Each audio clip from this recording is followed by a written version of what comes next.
Nama saya Loisa Papuran Wabia, biasa dipanggil Lisa, kelas 12 dari SMA Mater Dei Probolinggo, asal saya dari Kebar. Baik, jadi latar belakang dari keluarga saya sebenarnya bukan asli Kebar, tapi ada penampakannya. Mama saya Biak, bapak saya orang Kebar, dan kami sebenarnya bukan orang Kebar asli, kami sebenarnya dari Sokorem, tapi karena ada masalah sehingga kami dari moyang saya dari atasnya tuh udah pindah ke Kebar, sehingga kami menetap di Kebar dan sebagai orang Kebar.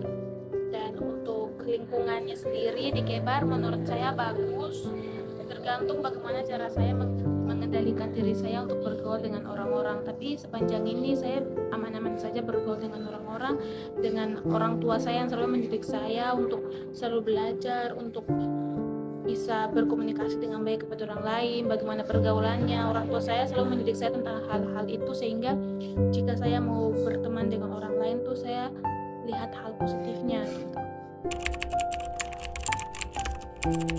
Seorang staf yang bekerja di pertambangan seperti di Freeport, yang dimana kita tahu bahwa kita kan tanah Papua itu kan kaya akan sumber daya alamnya, sehingga saya ingin menjadi salah satu orang Papua yang benar-benar bekerja di daerah saya.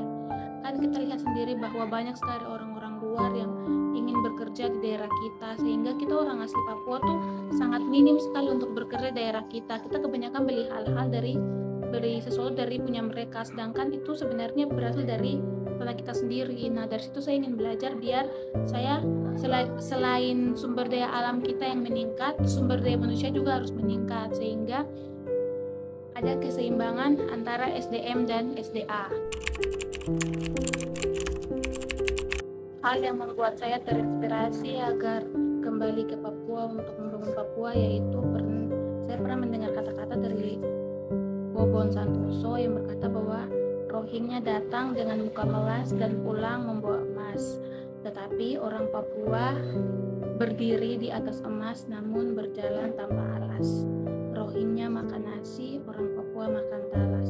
Dari sini saya merasakan bahwa kita tuh pantas untuk mendapatkan hal yang layak. Kita memiliki sumber daya alam yang sangat kaya. Oleh karena itu kita sendiri harus berusaha untuk bisa mengelolanya sendiri, karena itu adalah sumber daya milik kita, tempat kita dibesarkan segala macam. Jadi kita harus benar-benar kembali untuk membangun. Nah, bagaimana sih caranya agar kita bisa mencapai cita-cita kita? Yang menurut saya, yang pertama kita harus benar-benar giat dan ingin belajar agar segala sesuatu yang kita impikan itu dapat tercapai. Terus yang berikutnya itu kita jangan malas. Jadi kita menumbuhkan rasa semangat pada diri kita sendiri agar kita lebih semangat dalam belajar, dalam mencari informasi segala macam. Karena di zaman-zaman yang sekarang ini kita telah diberikan berbagai macam hal-hal yang membuat kita kayak merasa gampang, seperti teknologi, internet. Itu dari hal itu kita bisa belajar banyak hal agar kita bisa meningkatkan kualitas pada diri kita sendiri.